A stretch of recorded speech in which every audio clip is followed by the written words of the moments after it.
Ndị be anyị ekele m unu ọzọ na n'ụbọchị uhuruchi tata. Daalụ nne nnukwu si wee na-esoro anyị na-eme n'iru akwụkwọ n'ụbọchị nke taa na Eastern News 24. Anyị si nke echiri ya zelu, anyị si n'ụbọchị nke taa ya mara na anyị mma na ya dịka echi na-eche ada agwụ agwụ. Otu anyị kwuru otu akọ ya dịrị ise. Dịka o siri before anyị gbapụ na ya ọsọ igosi na ya bụ ife anyị ji maka ya wee bịa n'ụbọchị nke taa. Gee ntị ka ịnụ ihe ndị Igbo leaders na-ekwu gbasara maka nnwere onwe nke a na-azọ. Ịma na ife anyị ji tinyere na ihe bụ ife bụ na anyị kwere nkwa na anyị ga na-enye n'update ọbụla bụ gbasara maka ihe na-eme n'ala Igbo ana gbasara maka nnwere onwe nke a na-azọ n'iru akwụkwọ. Gee ntị ka ịnụ ihe Igbo leaders were ikwu and ị ga-esi ya bụ ife ịkabalụ drọpụrụ anyị ife ichere n'ụdị nke gị gbasara maka ife ije gị ịnụ ugbu a n'iru akwụkwọ a. All right, over to you, sir. Forgotten quickly brings us to mind one of the prophecies of Primate Ayodele says that it's sacrosanct. It's only God that can keep Nigeria together come 2035 if nothing is being done. There's some quotations in our Bible said that is worth listening to. And one of the key things on Naji said that caught our attention, of course, was the fact that you are an elder statesman. A statesman does not mean that you are elderly. It means that you are a strong politician or a man who lives for the state, who lives for his people. And he actually admonished IPOB and some of this group who are going about their marginalization and intimidation in the wrong way, thereby giving room for those outside the country or those outside the state to keep marginalizing Igbo. What they said is powerful. What they said clearly shows you the man of Ndigbo, and they're just beating their time. I want to take the cat out of the bag as they line up all through. In fact, they did mention those planning ahead of 2023, ahead of 2027. What we are there yet to deliver in the mandate of 2023. They don't even know what 2024 will bring, 2025 will bring, 2026 will bring, and they are planning ahead as if they are gods. They spoke quite a lot, and I tell you, if you don't know about Ndigbos, you will get their mindset from this gathering that they had together as Ndigbo. Uzukomona came together to also brainstorm on their future in Nigeria, their fate in Nigeria, and what they stand to gain or lose if they remain together. Let's watch them. We'll come back for more. Let Nigeria not think that by suppressing the Igbo, that they are going forward. Foul. So long as Nigeria suppresses the Igbo, Nigeria will go nowhere. Because ndị Igbo na-atụ iluru na-asị onye ji mmadụ n'ala ji onwe ya n'ala. Ụlọ mmanụ. Igbos are people who obey laws. Igbos are not new in Lagos. Why is it that it is just now they don't know they have to get approval for land? They don't know they have to register land. Igbos have had properties in Surulere, in Yaba, in Ikeja, in Apapa, in Victoria, and Iko. Why is it? It's just now. The truth is that it is not good to continue to blame them. The only thing is, if they have erred, the government has rights. Government, in my own opinion, have got right any time to take over any property for an overriding public interest. But government must pay compensation. We must do the right things all the time. When we are born, our parents did the right thing all the time. No matter the status we think we have achieved, can we please make sure that we leave anything that is unholy and do the right thing? Well, it's a humbling experience to be in your presence today. I salute our friend, brother, father, and compatriot, Chief Iwayahu, with whom we had many political battles. I salute the former Chief of Naval Staff, Admiral Alison Madweke, whose own assistant, Billy Zobade, became Chief of Naval Staff. You train him well. It's a privilege to be among titans of enterprise, and I urge you all to continue to work for Nigeria, and that together we can make Nigeria better. There is no ethnic group that don't have some dissenting voices. Igbos are not. We are a very distinct group. In fact, the politics and the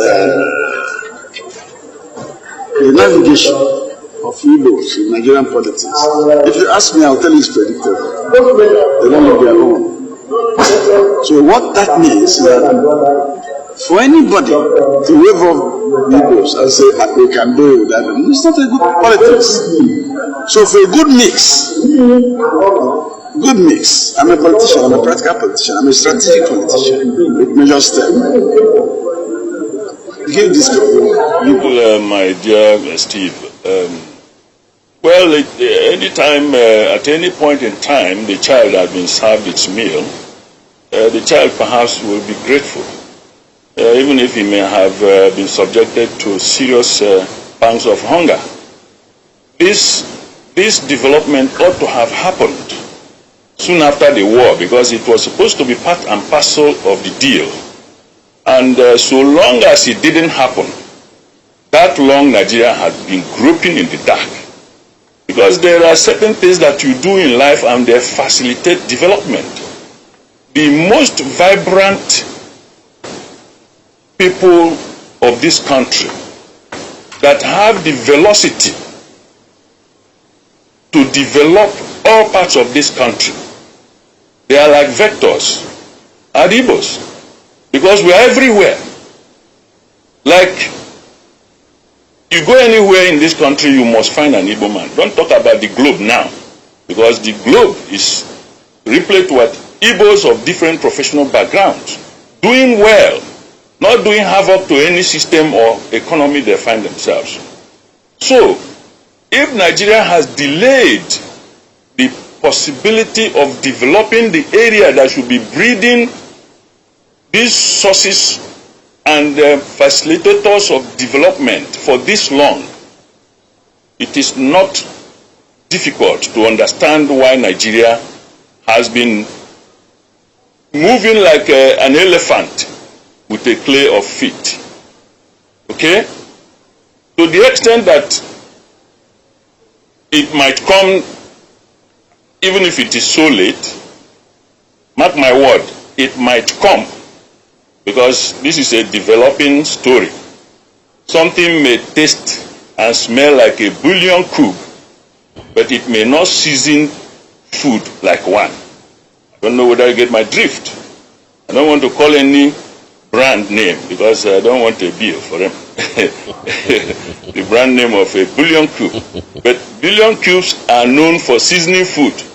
The fact that a particular item is smelling or tasting like one does not necessarily mean that it will season the food. What is my drift here? That it has been passed or it got to third reading or whatever. It has not been harmonized. Let us see how it is harmonized to address the critical issues, and let us see its passage by the president assenting to the bill to make it law. And let us see, after making it law, how actions are put in motion to rapidly address and redress critical areas of deficiencies, and in so doing exercise the spirit of underdevelopment that is ravaging this country in all spheres of its life, because there is inequity that is crying to high heavens for redress, immediate redress. And like it is said, if you hold your victim on ground, you are not likely to go and ease yourself. You will be there with him. And any goat that is lying on the floor is doing so on its own skin. So there is this Newton's third law, that action and reaction are equal and opposite. So whatever inequity that is meted to Igbos, advantageously or inadvertently, it bounces back on Nigeria, willy-nilly. So it is in the collective interest of Nigeria and Nigerians to develop Nigeria. And the case of the Southeast, the Igbos generally, not just even the Southeast, Induka Obegbana that is your chairman is an Igbo man. He's not in the southeast. Ndudi Elumelu was on the floor the other day announcing that he's a proud Igbo man. He's not in the southeast. The Igbo people, both in southeast and in diaspora, they require an equitable treatment to address and redress the years of injustice meted out of sheer ignorance, because you cannot bite your finger and hope to use it to collect vegetable from the pot of soup. It's largely contrived. It's like a Me Too kind of thing. But since the other regions are being ravaged, essentially by the misdeeds of some of their leadership, that Southeast, still enjoying some measure of peace, should take a piece of the cake. If you look around the issues of insecurity in the Southeast, most of them are not from the Southeastern people. It is not surprising that somebody can come all the way from Maiduguri to come and kidnap somebody from Enugu, where the reverse never happens. No Igbo man can even come to Southwest, which is very close, to begin to cause harm the way it is done by people coming from outside, even from outside the country, because they hide under one cloth of either religion or affinity of ethnic cleavage. So, if the Southeast Development Commission comes on stream, as it ought to, in the interest of this country, nobody is begging for it, because we have lived for this long. 53 years is a very long time in the life of a person. Many people died at the age of 20, but people in the Southeast and Igbo people generally have survived the spirited effort to hold them down politically and economically. But they have been there. They are there. So, and they will always be there. Because you don't kill a man who has a spirit of survivor, has developed the ability to accumulate and accommodate pains to the threshold that no other ethnic group can carry in this country. What I'm saying now is, if today is the day, may not be too late after all, we will cherish it. But some of the cases that are on ground, there's no road in the Southeast, the entire Southeast. Most of the roads you find are the ones put in place by individual efforts. Many Igbos have turned into local government of sort. They build their own roads, even if it is at a communal level. Communities build schools, pay school fees for their wards. They are never in any, even the so-called palliative that have been sharing, they have been sharing everywhere. Even when the ordinary, structurally, the Southeast is supposed to deserve it even far more than the Northeast, because we were there in the cold before the Harmattan. Nobody remembers them. But they trudge on because they have a communal life. The Onyaga and one-year spirit. Economic situations may have been impinging on it negatively somehow, but we have a spirit of never allow your neighbor to die of hunger. You don't leave your neighbors behind. That's why even today, World Bank is looking at the economic survival strategy of Igbos in the trade aspect of commercial aspect of life. We see it in Alaba, we see it everywhere, and people marvel how we create millionaires, genuine millionaires, people who trade and do mastering something for maybe 3, 4, 5 years, and their master will settle them, and they start without any internecine competition that is likely to destroy the two parties. It is a harmonious effort to bring people out of poverty, not the Buhari type of contraption. So the point is that the Igbos don't have roads, and these are responsibilities of government, both the state and federal. All trunk A roads are impassable. And whenever there is a drop of 2 cents on the road, internet carries it, CNN carries it, that Niger Bridge is being done as if it is being done by somebody's father's money. This is taxpayers' money, and Igbos are at the forefront of paying money. Most Igbos are engaged. They don't beg. So even at the small level, they are taxed. Because everybody, one way or the other, is doing something. Because it's a disgrace in Igbo land to see an Igbo man carrying plate or pot, begging. Even in the neighborhood, you don't do that because of certain element of pride that have been ingrained in us in the process of growth as children. Ecological problems are rippling in the East. Everybody knows how ecology of the East is. It's in the news every day. But it is news, and that is news. If it is the wish of government now and the people involved to address and redress some of these problems with money that we have been contributing by way of our own corporate activities, all well and good. Otherwise, continue. Let us continue that way. Because one day somebody will address these things to the discomfiture of those who fail to do so. I believe that even some of the movements that are happening now will be an affront to the last government. The federal government, I mean. The leadership of the last federal government was very derisive and denigrating to Igbos. But today, we are making some little progress, but it is in our collective interest to have this progress manifested beyond justifications. So, social benefits. When you talk about social benefits, Igbos are not looking for you to come and give handouts. They are not. If there are any institution, critical institution of state, that will benefit everybody, because anything you drop in any soil in Igbo land is a multiplier. Look at the railway, how Igbos were excluded. The Port Harcourt, Meduguri, and all those things, none of them is functioning.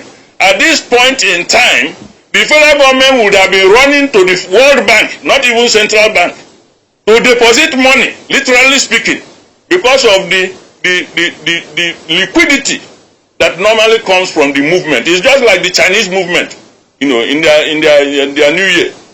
Their trains, they carry people in billions.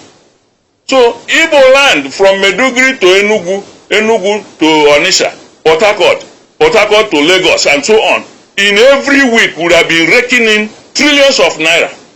And we ignore that to our own discomfiture because we think that we are harming the Igbos. Nobody is harming the Igbos. As bad as the road has been, the Igbos have been paying the highest level of transport cost.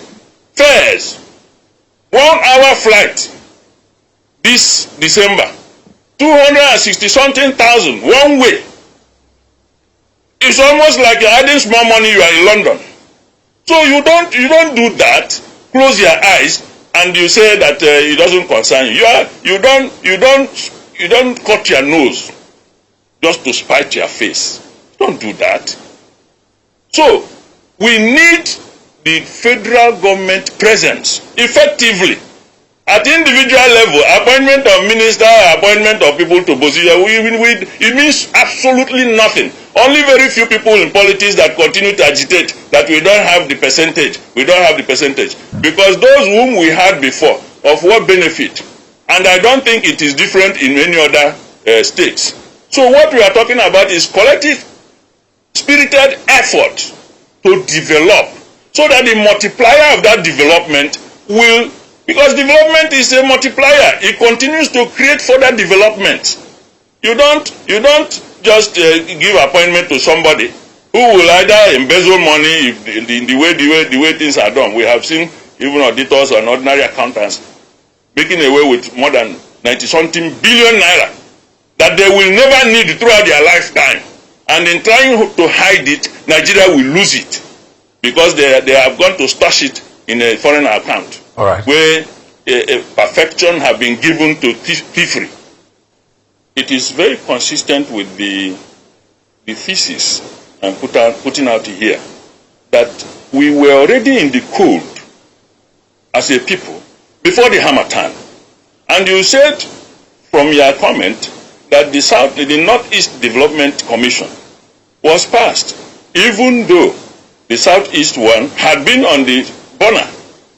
Now, I keep it there, but you can see that the only way a man who has 3 or 4 children can make progress is to put his money in the child that has shown greater promise in his academics, so that that one will justify the money put in him by graduating fast and perhaps assisting the family to bring the other ones up. Everybody does not have learning capacity, the same learning capacity. Some are slow learners, some are fast learners. Now, it is only the child that is ready to eat that the mother gives breast milk. If the child continues to close its mouth and continue to cry, endlessly would you continue to force the child. And the consequence, ultimately, is that the child might die of malnutrition. The case of Nigeria is that we are putting monies where there will be no multiplier. No multiplier whatsoever. The money continues to sink. And even in your domestic planning, if you continue to put money in things that are consumptive, that do not produce, if your money does not come from external sources to replenish, you continue to go down in the same proportion. If you are not visionary, you will not see it until you begin to feel it. And that's why Nigeria today is groping in the dark.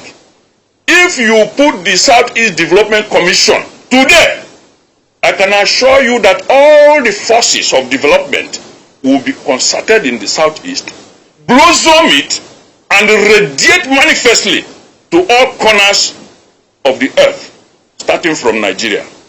The in fact, let me tell you the honest truth, Chris, Steve. If this SEDC becomes a reality, even in law, the people of Southeast are capable of bringing their own money to have a focus, because what is happening now is that many forces, political forces, are working in tandem, even if they were not in agreement to do so, but they now have a common purpose to hold down the Southeast for political fear, the fear of politics. But that is completely a misplaced fear. It is a phobia, fear that does not get any justification from any sensible source. So there is suppression, there is oppression, there is, let me get the other word now. Anyway, the important thing is that the issue we are addressing is beyond what happened yesterday. And when something stays for too long on the burner, it will be taken that that's the length of time it takes to cook. See the Northeast you mentioned now. What multiplier has resulted from it? You continue to put, and some people have found it a conduit pipe to make their own money, because they think that the federal government, well, either you have a spoiled child kind of relationship. That child will never grow. And the whole world does not owe that child any duty. So if you are no longer available, or you no longer have the resources to fund that kind of frivolity, or maybe corruption, so to speak, then you have a problem. But what I'm telling you is that the SEDC will be the port from which other development will manifest throughout the country. They will even go there, see the model, because the people are willing and able. They are independent. They are never too keen about government or no government. That's what you can see from your question. You say, why should Igbos do? If Igbos are allowed to do their business genuinely, because no Igbo man comes. I was in Sokoto some years back. The Igbo man there had been in Sokoto for too long. His children, all of them speak Hausa. Okay, he has a building. He has developed in that area and helped a lot of people. So if you say now that he's no longer part of that place, he will come home where he doesn't know anybody. And that is the story of Igbo people everywhere. You were here in Lagos. You saw how it happened. In spite of all the inter-ethnic marriages, I'm uncle to so many Yoruba people today. As you see me sitting down here, there are places I go to this Yoruba land I will be celebrated because I'm an in-law. And an in-law is like a poo-poo. You don't taste it. You cannot harm me. So the point we are making is that all these political shenanigans are not helping anybody. It is even hurting the people themselves. How do you explain it to my friends here that some of them, they sustain themselves one way or the other from my own little activities? And all the mechanics people that you don't even know, that they solve problems because there's mobility of people and problems that come on the road and they come and solve it. You want people to live. Things are not going to work like that. Wishes are not horses. The best thing is for us to see how to accommodate ourselves. You don't continue to preach division in order to remain there. When you are no longer there, as naturally will be the case, because nobody is a mushroom that stays in a place in perpetuity.